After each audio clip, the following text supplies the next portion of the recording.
Hey, it's Jeremy Bowers over here at Coldwell Banker Preferred. I just wanted to do a little Google Hangout today with Mike Sroka and Scott here from Viral Marketing. And today's topic is actually going to be leads and lead generation. We're going to be sharing some ideas of what people are doing from a lead perspective and also a lead follow-up perspective. First off, I'd like to start off on myself and my role. I'm the manager over here at the Coldwell Banker office, and I used to be a partner with Mike on selling real estate, and we typically were doing around 150 transactions a year, and Mike took over the team, and now Mike's running with it. Mike, you're doing about 150 again this year, is that right? Yes, correct. And then we're going to get to know Mike a little bit more, ask him some questions, what he's doing. He's going to share some ideas with you guys today, what he's doing. Scott is here from Viral Marketing. He'll be helping out. They have been very, very influential on me and Mike on running our follow-up systems, and he'll be here helping us out today. And the topic, once again, is leads, and lead generation. And today, after you watch this call, if you want any help, I don't care where you work, if you need help on coaching, support, generating more business, that's my role here. I'll help you no matter where it's at. And if you're not happy with your current company, you want to talk, give me a ring, and we'll go from there. So let's get this started, Mike. So right now, where's your business at right now? What type of business are you doing this year? Well, like I said, we're on pace to do a little bit over 150 deals this year. From where we were last year, we just did about 148. We'll probably do close to 160 this year. Okay. And so when you originally started, how did you originally find business, Mike? What got you started finding business? Making the contacts with the for sale by owners, the expired listings, and my sphere of influence. Your sphere of influence. So your friends, the people you knew, right? Yep. So why don't you take us back in the day, Mike? You know, when we used to lead generate, what was some things that we did to help you lead generate? So we can share with these people out here. What's some things to get them on the phones? Because let's face it, man, you didn't like it on the phones, did you? No, it wasn't the easiest thing to do. You know, the biggest thing was learning the scripts and what to say to people. Once you get a little confidence in you and understand what you're saying and the questions that you're asking, you know, we would, you know, break down the types of calls that we would make, not only to make it interesting, but to make it more effective. So, you know, in other words, we would do, you know, X amount of calls for sale by owners, X amount of calls for expireds, X amount of calls for sphere of influence, and X amount of calls for past clients and customers. So the success that we had starting out was by breaking that up, making sure that you were contacting the right amount of people. And if I remember correctly, when we were doing it like that, we were doing, our goal was to talk to 100 people a week that we had never spoken with before. And, you know, it's a numbers game. So once we were getting to that point, we were seeing the effectiveness of making those contacts, and those contacts were turning into leads, and eventually turning into appointments, and then eventually turning into deals and customers. Okay. So when you originally were getting on the phones and you were lead generating, Mike, did you enjoy it, or what helped you get over that fear of getting rejected? Didn't enjoy it at first because it was hard to internalize the scripts and know what to say. And it just came with practice. The more we did it, the more we practiced, the more we internalized the scripts, the more it didn't really matter what the person was saying as far as rejection on the other side, because we knew that, you know, the next call we made had a greater opportunity of actually turning into something positive. So for the people that are just, you know, starting to do this type of prospecting, it's going to take a little bit of time, but the more comfortable you get with it, the more confident you're going to get, and the more confidence that you show, the more appointments you're going to get. So you talk about practice, Mike. Practice is important in all sports, except you know, a couple sports players in the past, Philadelphia names we're not going to name, didn't believe in practice. But you know, what you're talking about practice. What are you talking about there, man? Well, you know, you would practice on the things that you really needed to get better with. I mean, in other words, if I had a hard time talking to a for sale by owner, I would find somebody that had a little bit better success than I did, and we would basically role play different scenarios that a for sale by owner prospect might come up with. So the more things that you know how to say to these people, the more confidence you got. So we would role play before we get on the phones virtually every morning, learn different objection handlers, learn different styles to communicate. And the more I did that, the better I got at actually handling those objections when I was with the client over the phone. So you actually practiced the objection handlers, so when they came up, they weren't as big a deal. Is that a fair statement? That's correct. Why did you do that? Why did you spend that much time on practice? Why didn't you just get on the phones? Well, that was where my mentality got into place. So if I was in a positive mindset by just role-playing, 5 or 6 different times before I got on the phone, I felt that much more confident and comfortable that when I was talking to a person on the phone that was a situation where I could actually help them and get a listing appointment, it made me feel that much better, and your confidence, goes through the phone. So they tell you always to smile when you're talking to when you're talking on the phone, even though the other person can't see you. But the way your voice comes out and the way that your mentality presents itself definitely makes a huge difference to the person you're talking to. So you practiced in the morning early. What time did you practice? 7 o'clock. I remember those days, right? Yep, absolutely. So I do recall back in the day when we did that. You a morning person or not? Not a morning person. Took me a little bit of time to get used to that routine. I'd rather work late. I would rather work late, but I realized I wasn't as efficient. So, getting my time scheduling down pat and knowing what we're going to do to time block, that was one of the things that really set the wheels in motion for the rest of the day, when that time blocking was put in place. When we originally met, right, you like to work late, right? Yes, yep. And then, so how did you work on changing that late night schedule, man, so you could start getting in there earlier? Because you are not a morning person, you typically say, right? Right, so making little changes. You're not going to be the person, most people are not just going to wake up one day and say, okay, I'm not going to get up at 9 anymore, I'm going to get up at 6. It's making a little bit of changes, family life evolved, things started to change, I got older. It was a couple different things, but I think the most important thing is to start step by step with things. If you're getting up at 8, start to get up at 7:45. You know what I mean? Do that for a couple weeks, then start to get up at 7:30. But then you'll realize you can get a lot done before most people even get to the office. So a big chunk of what you need to do as a real estate professional can be done before everybody else sets foot in the office, and you'll be that much more accomplished throughout the day and that much more successful. Remember, we used to go out to Mike Ferry retreats, and we thought we got up early, and the people who were up on stage and even doing more business than us already went running by the time we got up, right? Exactly.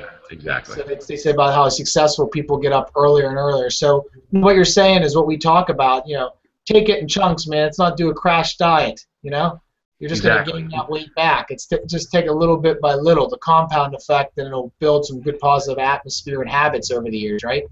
Well, that's the thing. You hit the nail right on the head. It's not a crash diet. You're not going to wake up one day and say, all right, I'm not going to eat anything bad anymore. It's making lifestyle changes little by little that are going to improve your quality of life.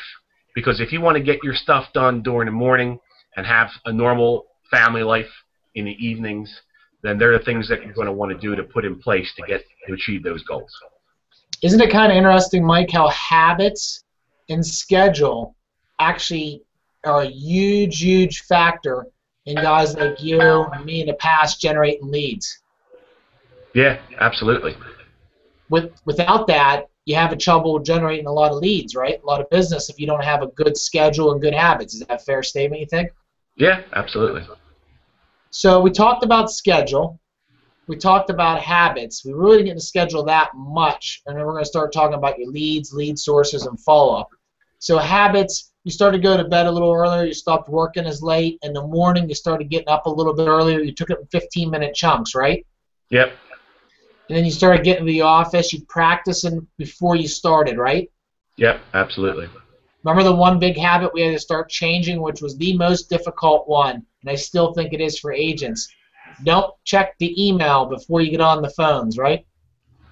I still do that now. If I'm working on something important, I'll go into another room where my computer is not. because I don't want to be distracted doing something that's going to, require my full attention. Yep. So that's huge, and I think no matter what you're doing in life, that's how you have to be focused. And if your focus is to be on the phones and generating business, then you want to minimize every distraction that you have around. Be like going to the gym, Mike, and checking your email. I don't think you're going to get too good of a workout if you aren't focused on those weights, right? Exactly. So how did you get over, eliminating or reducing the amount of times you actually checked your email and came in there focused? What did you do to do that? Well, I mean, it was a collaborative decision. You had a lot to do with it. I helped you. You helped me. We turned our phones off. We got held accountable by our other coworkers in the office that we were not allowed to answer the phone. We weren't allowed to check email.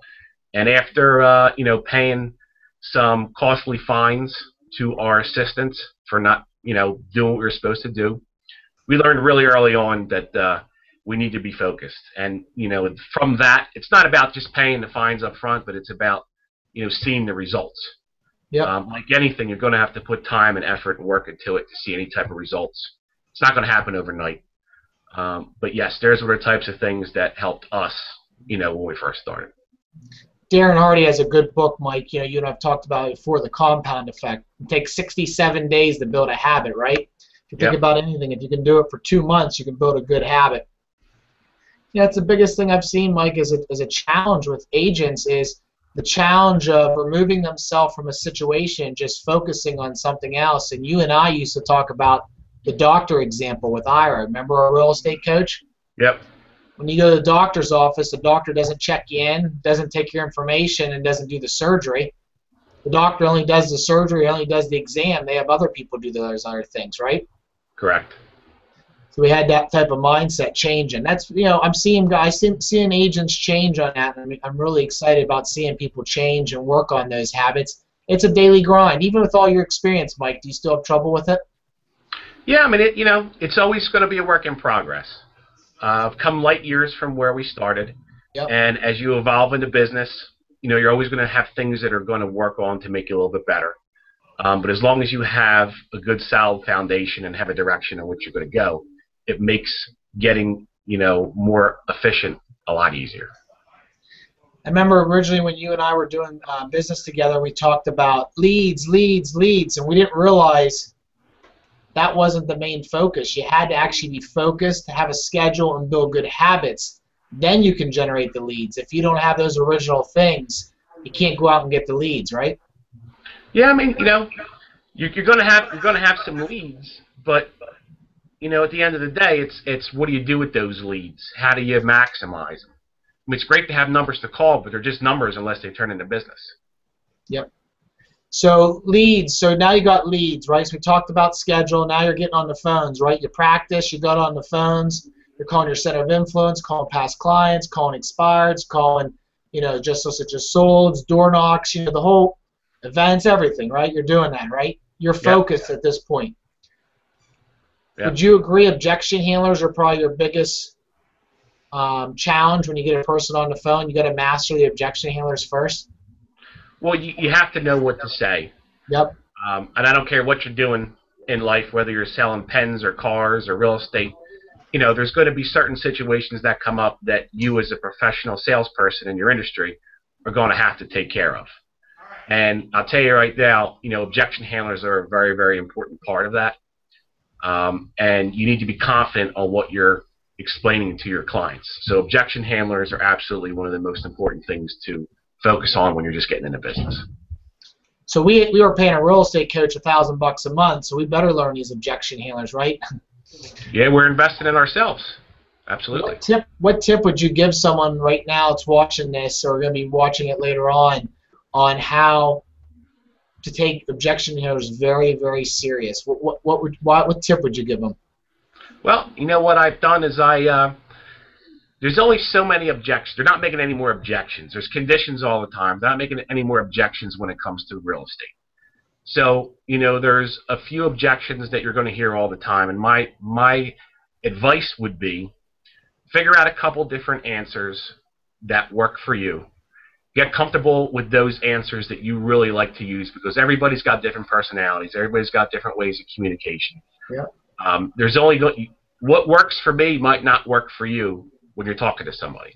So if you internalize what you feel comfortable with, you practice it, you feel confident when you're saying it to other people, that will make a huge difference in helping you set those appointments. So once you overcome those objections, then it's a little bit easier to get to the person's motivation and help them decide if you can actually help them, right? Because you can get over those objections. Absolutely. I mean, and that's what you're getting towards. That's what the scripts, and it's a roadmap to getting to why the person wants to move. Why do they want to sell? Why do they want to buy? Whoever you're talking to. There's going to be a lot of stuff that you're going to have to weed through to get to the motivation, and that's what the scripts and the objection handlers teach you to do. To get through all those roadblocks, the hurdles, the objections, and get to the point and say, why do you really want to sell your house, and how can I be the person to help you achieve that goal? I like that example. So now you're getting through these objections and you're hitting the phones and you're talking to about 100 people a week, right? 125 people a week. Yep. Yeah, so I got a quick question to jump in, asked by Donovan, just on that topic. How many calls are you getting to hit 100 people, and how many are you making per person to actually get them on the phone? Do you have those numbers? Mike, you want to start off? You want me to? Yeah, I mean, it's I don't have anything in front of me, but you probably would know better recently. Yeah, I'd say right now if they're using Mojo Dollar, Scott, they're making about $200 to $250. That's a software that'll make the phone calls for them. They load the leads in every morning. It makes the phone calls. If they're not using Mojo Dollar, they're probably making about 75 phone calls for the morning. And the goal is to talk to about 20 people in a morning. If you want to cheat and you want to get there quick, I'd recommend salesdollars.com or Mojo Dollars. And Scott, that's a good question. If anybody has a question, there's a button there you can hit and ask us a question, and we'll answer it for you. But pretty much those are the two sources that we've been seeing that working very, very well. So somewhere between 200 250 dials on a Mojo Dialer in the morning that will get you to your 100 contacts a week or 100 conversations a week. Yep, and then they're setting appointments. I have agents, Scott, that are doubling and tripling their business by using Mojo Dialer. That's one option. Or two, what's getting them to their goals is we're doing it as a group. Today we had 10 people together, maybe 12 people together on the phones, hitting the phones and rocking it, had music going. That's another big aspect. In life, you can try to do things on your own, but if you don't have other people to help you with it, it makes it a lot more difficult. So one part's the Mojo Dialer, but the second part is you got to get an atmosphere where everybody else is doing it. Mike, that's what we did back in the day, right? We made it fun. If it was just you and me separately, I don't think we've ever done the business and grew as quick as we did if I didn't have you or you didn't have me. Is that a fair statement? Yeah. It's we work together as a team to motivate each other and hold each other accountable. So you're getting through the lead business. You're making the phone calls. You're talking to 100 people a week, Mike. As over the years, you're more experienced with it. Have you noticed you have to talk to less people to close more deals? Absolutely. It's a direct correlation. So what's your day like today since you have the experience, that you do? How many years have you been doing this now, man? 15. 15 years. Yeah. What's your day like today with lead generation now? It's a little different. I still make my calls. I still think it's important that I have an assistant now that can basically weed through some of the things that I'm focusing on for my particular business. And then that way, I'm still doing my lead generation regardless. I'm still doing my lead follow-up, which is extremely important. Because at the end of the day, you're going to make contact with these people, and for whatever reason, they might not be ready to do something tomorrow, but they will be ready to do something in the future. So, getting a good system in place that allows you to be alerted when you need to follow up with any particular client makes a huge difference. So, the long and short of it, my day right now is still lead generation, still follow-up, and then in the afternoons, it's customer service, writing contracts, closing deals, and helping my team. So back in the day, we spent 12 grand on Mike Ferry and hired a real estate coach to get us straight on our skills and lead generation, right? Yep. Then we took about 30, 35 grand and invested in an assistant, right? Yep. That first year we had an assistant, I believe we doubled our business. Yep. So the next part of lead generation, I don't think a lot of people thought we're going to go this way, man. But you're going to start getting some leads, and we're going to talk about lead follow-up in here in a little bit. But if you're rocking and you got some business going, we invested about $42,000 to $45,000 in a coach and also an assistant.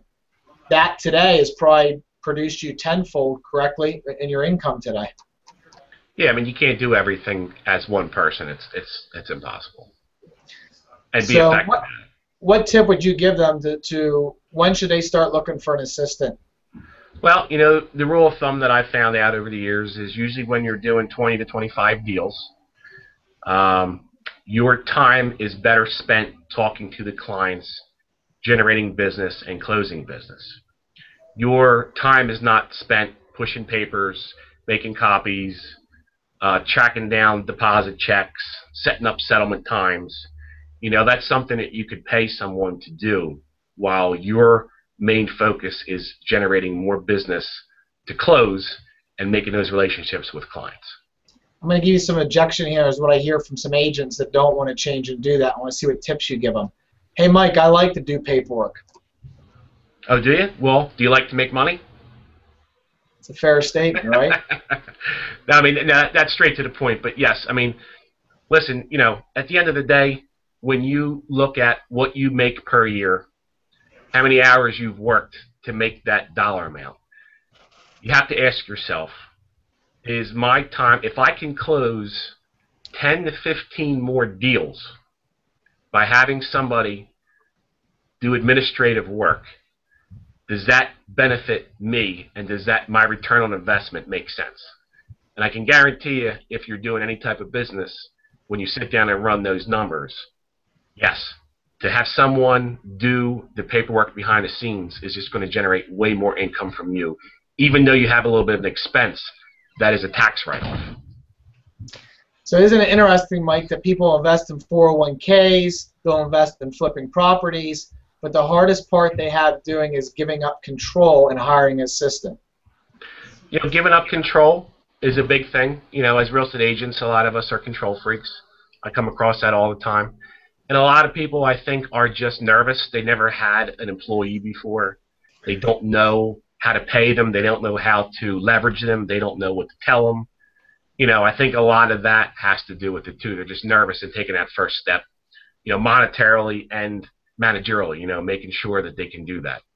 So when you did it, did you know that you'd have enough money in the bank, or did you just believe in yourself that you'd always be able to pay for that assistant? Because that's a big objection I hear from people. I knew we would be able to do it. You know, I remember talking to you early on and saying, wow, if we pay this person, they're going to be sitting around doing nothing. And you were like, there'll always be something for that person to do. Actually, they won't be here enough for all the stuff that we need to have done. And it still holds true to this day. We in this business are a one-man band usually, and you need help. You need support for you to be successful at closing your deals, negotiating, understanding what the client's needs are. You don't need to be doing the administrative work. That's the stuff that takes away from what you're really good at. So, you know, the chances of them not actually being able to pay the bills, have you seen too many people that had to lay off an assistant if they were working hard? Nope. Ask yourself this question. When you go on a listing appointment, are you saying, hey, listen, I'm the best copy maker ever. You're hiring me to be administrative assistant and make copies and put flyers at your house, or are you hiring me to go out and generate buyers for your listing? What are you hiring me to do? You know, and they're going to say, well, I'm hiring you to be a salesperson, not an administrative person. You know what's interesting, what you just said there, and if you think about this year, I bet you make more money off your assistants than you actually do your 401k. Absolutely. But most people want to invest in a 401k and flips, but they won't invest in their self. And their self is the best money-making thing in this world, and they have a hard time letting go. Well, you're your own best asset. And it's not always going to be roses and flowers. I mean, of course, you might have to go through one or two people before you really find the right person that fits what you're looking for. But you got to start somewhere. I mean, the longer you put it off, the harder it's going to be. Yeah, we went through a couple assistants, and then we figured out over trial and error, how to pay them, how to support them, policy and procedures books, and I think we spent thousands of dollars with Mike Ferry on assistant training, right? Yep, absolutely. So what I'm trying to do right now, Mike, is get people to share assistants as step one. If they don't want to put out $30,000 to $40,000 for assistant, share an assistant with another agent. Or two, if they're that busy, hire an assistant full time, and you'll typically see people double or triple their business. Yep. Isn't it interesting, assistants, how they come into play with leads? Yeah, absolutely. They play a big part. They play a bigger part than you think. If you didn't have that assistant, you wouldn't be able to be doing the amount of lead generation you're doing right now. How much do you think your assistant saves you in a week? Hours, so you can lead generate. How many hours more a week can you lead generate, would you say? I mean, at least 2 to 3 hours a day. So 10 to 15 hours a week? Yeah, absolutely. And you're worth probably $100 an hour well, actually, you're probably worth about $300 to $500 an hour when you're lead generating them, right? Exactly. So if anybody else has any questions, fire in. I have a question right here, right now. Mike, so part-time assistants, how do you pay them so you can get back on the phones and lead generate? Well, it depends. I mean, you want to see if they're licensed. If they're not licensed, do they have sales experience? There's a wide range of different things that you want to look for in a person. Obviously, you want to have somebody with personal skills that understands if they have to talk to a client on your behalf by either setting an appointment for you or taking the proper notes. I think it cuts to cut to the chase. The biggest thing is making sure that they have skills where they can actually time manage and are very, very good in follow-up with their own systems. You can teach anybody to do anything as long as they have a good foundation. As far as payment goes, you ask the person what kind of money they're looking for. And if they're in that field, obviously you're going to get what you pay for. People think that, they're going to come in and get somebody that's going to be dynamite and pay them no money at all. I mean, that's not reality. But, you start out with something fair. Is it $10, $12, $13 an hour? See how that works out. Do a 90-day trial period with that person. See how their skills are, how they fit into your system. And then you can obviously put different types of incentives in there based upon the sales that you're doing. You give them bonuses. There's a lot of different ways to do it. But, that 90-day trial period with finding somebody will be good to see if they're a good fit for what you're looking for. Hey, Mike, I got a quick question for you, man. I hear from agents all the time that are, they'll be doing deals. They're on their own. They'll get in momentum, and then they'll have to do the paperwork and come back, and then they lose their momentum, right? So, I mean, we can directly correlate. If you have a part-time assistant that's working 4 hours a day, and you're using that 4 hours to build your business, I mean, you can break down the numbers to literally know how much more business you can be generating so that you can see how much is going to offset the paying of the assistant and how much more money you're going to be making every month, right? It's a direct correlation. The stuff that you don't have to do administrative-wise is going to give you that amount of time plus some to lead generate and build your business. Absolutely. And you're right. If I'm on the phone and I'm setting appointments and I got to stop to get an agreement of sale copied and sent to a mortgage broker, and I wait for them to confirm it and send it back and then do an addendum, I mean, that's time that I'm not talking to somebody else that needs my help. And Mike, the big challenge that we see with people is you and I had to go through this back in the day. It was a very easy tool or system that we had to do with Ira was he said, you do not know how much time you're wasting by you doing everything. Take a piece of paper, write down every hour in a day, and track what you do. You and I were shocked at how much time we were wasting on administrative time. Yeah, absolutely. I mean, it was hours in the day, right? Yeah. I mean, you're a business owner. So whether you're selling real estate or no matter what you're doing, you want to make sure that your time is being spent the most effective way possible. And if you track to see what you do, you'll be able to analyze your week and say, listen, I just spent 3 hours basically doing nothing. Even though you think it's busy stuff, it's not anything that's going to actually build your business. So let's get back. So now we got an administrative person, a part-time administrative, and I'm seeing a lot more people in my office, Mike, hiring people and doing very well with it. I'm impressed that they're investing in themselves and taking that leap and running it like a true business and being a CEO. So now they're on the phones, they're hitting the phones, and they're talking to people. But they're getting some appointments, but they got to follow up, right? Yep. So about 98% of the time we say you got to follow up. What follow-up systems do you have in place to follow up with leads? Well, I mean, everybody's got to have a CRM if you're in sales. I mean, I think that's a no-brainer at this point. In 2014, if you're still using paper or a Rolodex, I mean, you could tell where you're at. So a CRM like Top Producer, Wise Agent, something like that. What do you Something use? that you can. Well, I use Top Producer. It's a system that's worked for me well over the years, and I can tell you when you put someone's contact information in there and you put the notes in, and you put a note to say, listen, this person may not be ready today, but they got to be out of their house in the next 60 days. Let me follow up with this person in a week. So how do you do that? You put it in there as a reminder. It pops up on your screen. This person needs to have a phone call or an email sent to them in a week. Because at the end of the day, the initial contact is extremely important. The follow-up is just as, if not more important.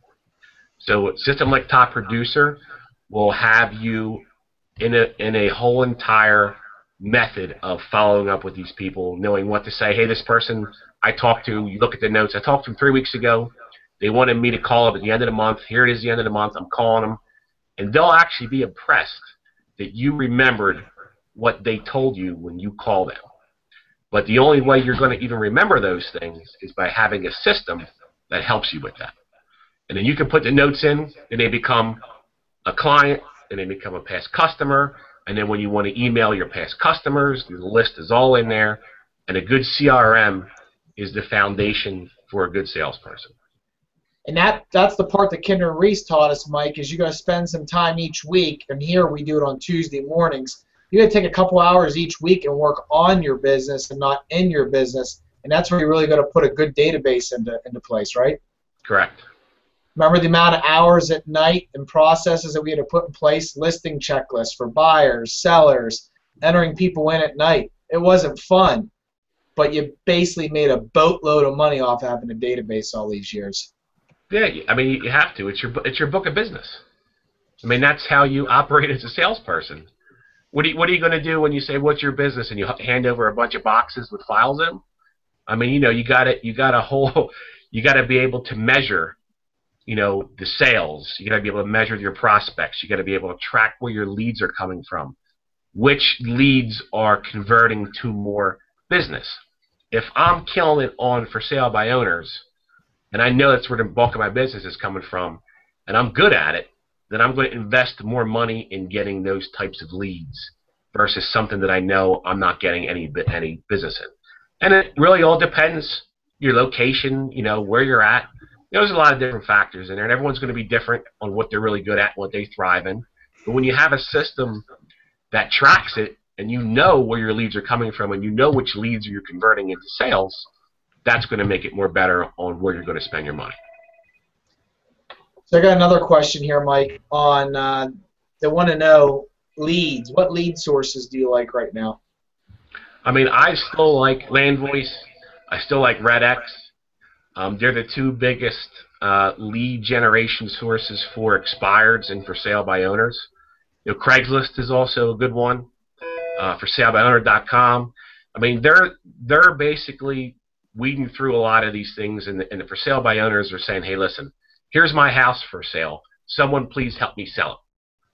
So, if you're in a business where you really want to make relationships with people and, be able to help them, that's an awesome way to start. And there are two really good databases that I still use and I've used over the years.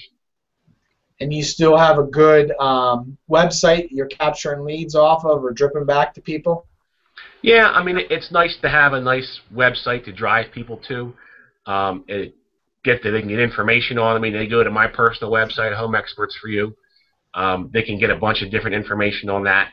Of course, you could buy some different territories with Zillow and Trulia, and there are things that are going to spread your branding around.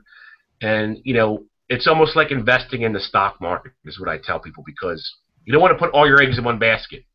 The people that have been successful through investing diversify what they invest in.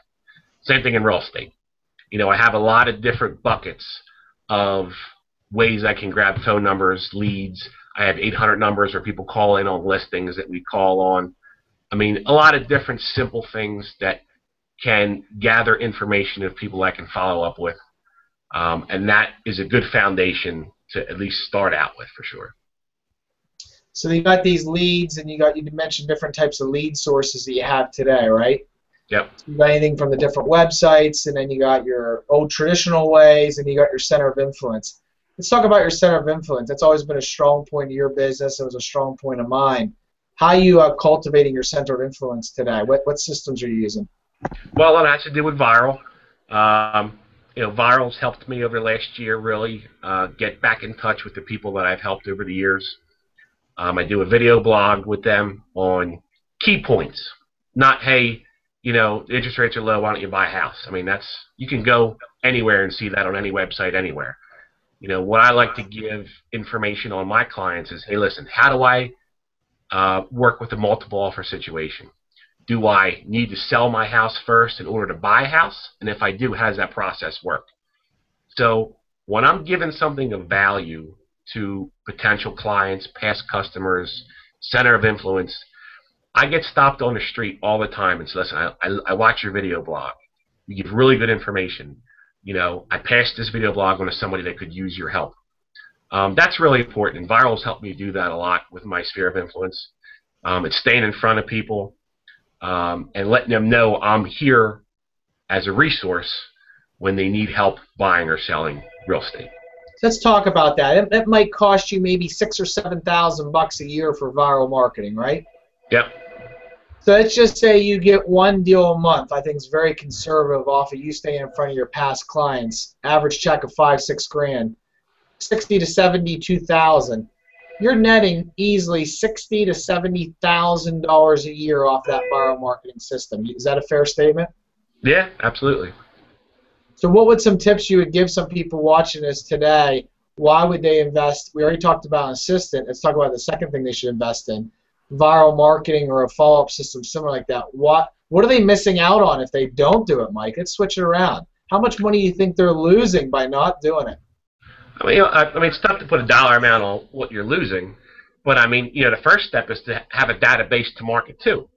So without a top producer or a CRM, you can't even get to that second level. So the first thing, I tell my agents when they first start out with me, listen, I need you to get all your contacts in a database. Yep. Because then once you have a way to do it, then Viral comes in and they say, listen, what do you want to send to your database? What do you think your audience or your clients would want to know about in your market? So, getting in front of them, doing a newsletter. Hey, this is something new that's coming out. This is something that we offer. This is a property that is not on the market yet, but we're giving first dibs at it before it hits the MLS. I mean, something of value that the people can associate you with in real estate, and that's what Viral's been able to do. It branded myself as the area expert in my geographic location, and when people want to know something about the market, I'm the person that they talk to.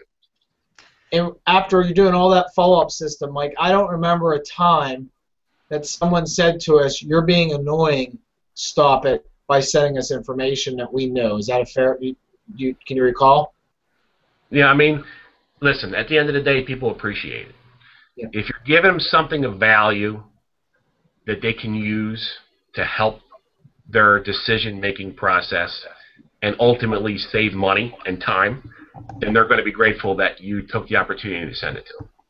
And I got a question for you, Mike, real quick. How important do you think it is to have that system in place in your back pocket to where when you're talking to new prospects, you can say, hey, let me get your email, and capturing more emails so that you can send that information out to them, knowing that you have that good quality of value information to send to new people you're talking to every day? It helps on the efficiency side as well a lot, because if you cannot call, if you get to somebody that's doing the amount of deals that we're doing, you can't physically call everyone all the time and check in with them no matter how much you want to.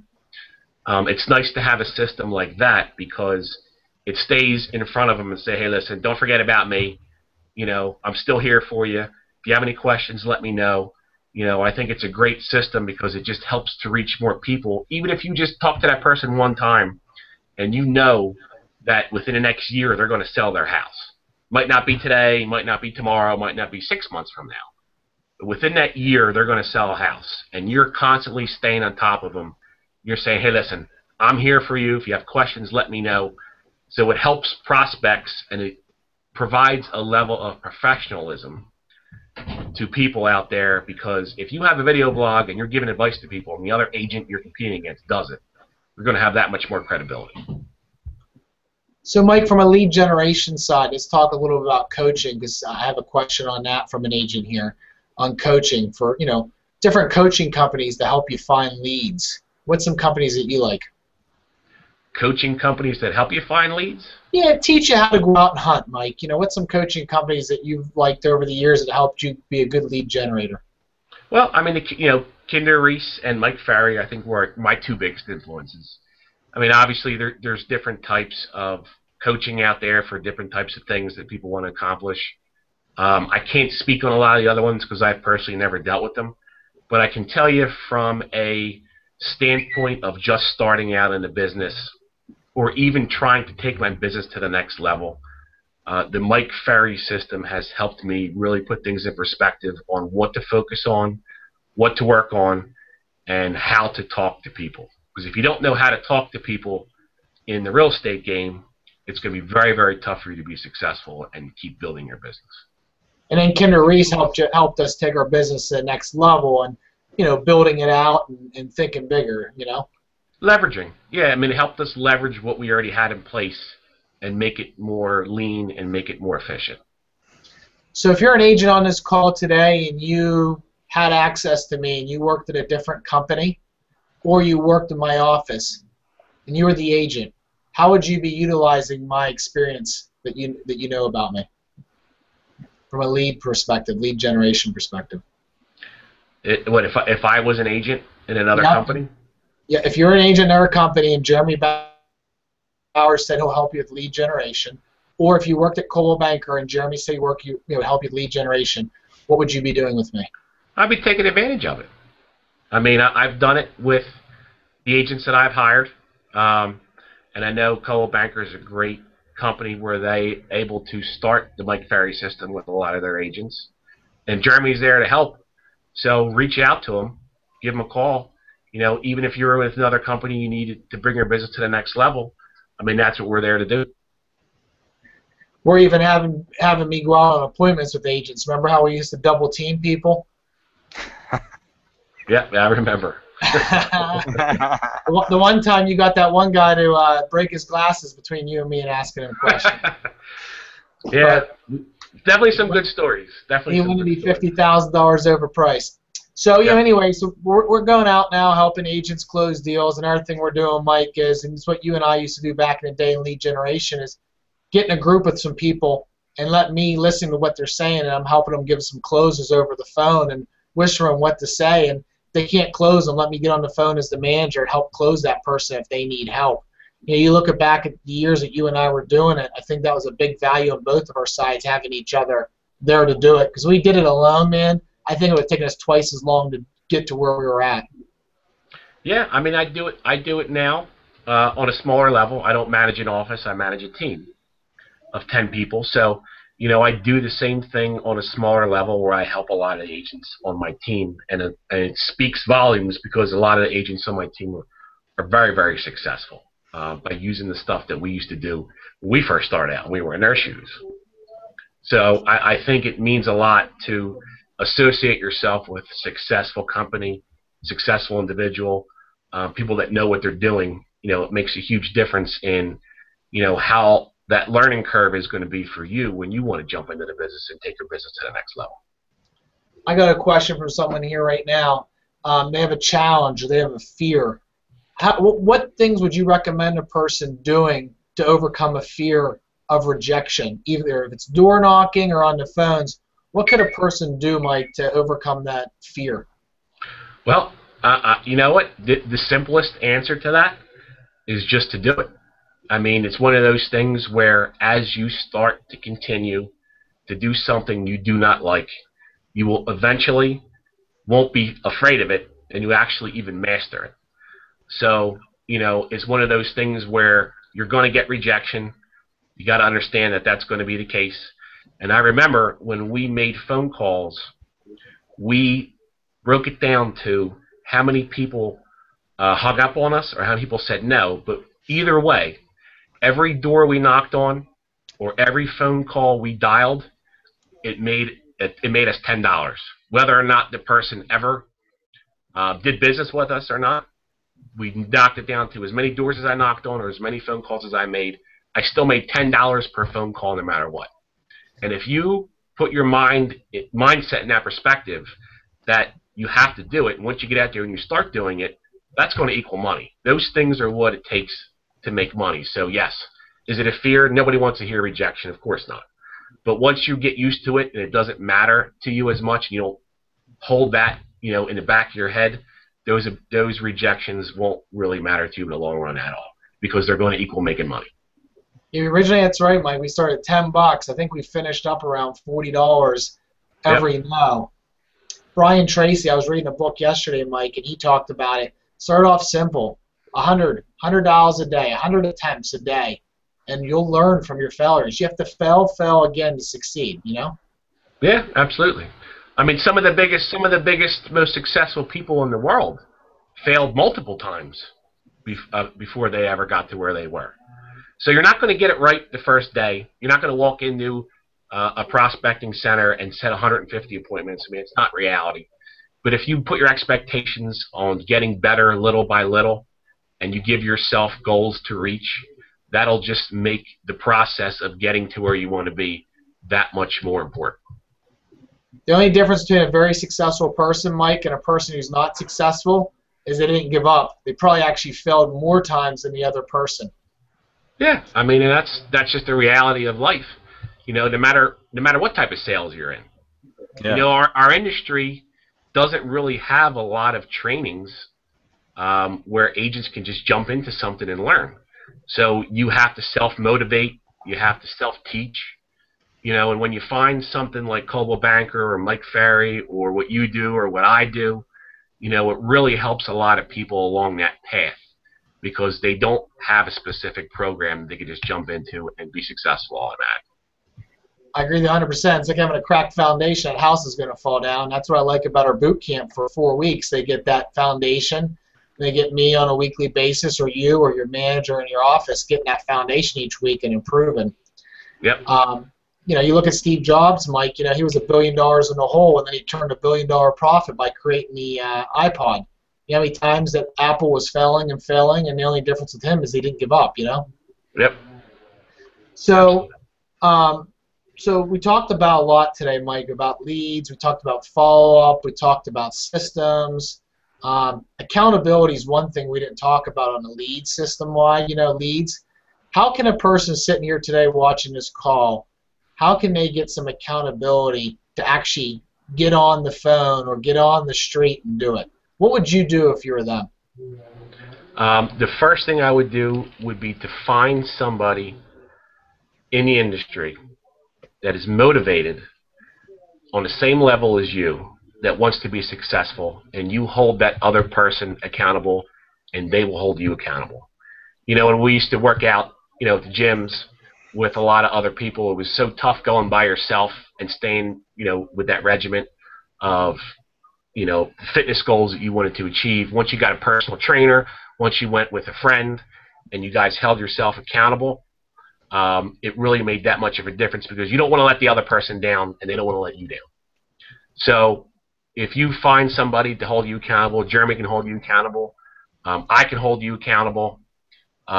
You know, there's a couple different things that you know, you can do with family members, other friends, but it's really hard to do it by yourself. And then accountability is one of the toughest things as a human I think, is to hold yourself accountable on what you're doing. But if you can get some type of system in place with coworkers, coaches, other people in the industry, you'll see that it'll be a lot easier to get to your goals. Did I hold you accountable over the years and you hold me accountable? Am I a pain in the butt? You were never a pain in the butt, Jeremy. We never ever fought. No. No, but I tell you what, it was growing pains. You know what I mean? And that's what it was, because you and I were both on the same level. We both wanted the same things. We helped each other out, you know, and that's what it came down to. Would I be able to do it on my own? Maybe. Would it have been 10 times harder to do it? Absolutely. So, you know, find somebody in your office. Find somebody, you know, a coworker, somebody, and then set that accountability schedule up, because you'll see that it will make a big difference. I'm going to throw something out there, Mike, and offer it. I'm willing to give my time. I only got so many hours in the day, man, you know? Yep. I want to get home with the family, but I'll do this. If anybody on this call wants to be held accountable, I don't care what company you work at, I will do it for free. I will hold you accountable. Right now I'm holding 22 people a day accountable. And if you want to be a part of that group, send me an email, send me a text, and I'll help you. And before we get off this call, Mike, I want to give your phone number out. I'll give mine out in case anybody wants help on lead generation, systems, accountability, follow-up systems, you know, any things that we talked about today to make some serious money in real estate. Is that fair? Yeah, absolutely. And, you know, I want to just say the same thing as well. You know, I mean, we've been in this business for a long time. We've both been extremely successful. And a lot of people seek us out for our knowledge and help. And my team has been growing. I've hired some new people, and I still have, you know, a demand for more people to be on my team. And I'd be more than happy to sit down with some people who are thinking about maybe making a change, doing something different, getting into a different environment. And I'd love to sit down with some people or talk over the phone and see what I can do to help as well. Fair. I'm in the same boat right now, Mike. We're in growth mode right now, and we're looking to hire more people and work with talented people. You and I both had talent. We just got to teach them the skills. That's what you and I hired a real estate coach and dropped about $80,000-$90,000. Now we're giving that back for free. Not a bad deal, huh? Not at all. Not at all. So best way to get in touch with you is? You can call me directly, 484-437-1440. That will come right directly to me. I'd be more than happy to talk to anybody, schedule a time. If you want to email me, and that's easier for you, it's just the Mike Sroka team, SROKA, @gmail.com. The Mike Sroka team @gmail.com. Send me an email. I'd be happy to respond to you and set up a time and go over anything you need to go over. Right here, Mike, it's 215-370-9107 if someone needs my help.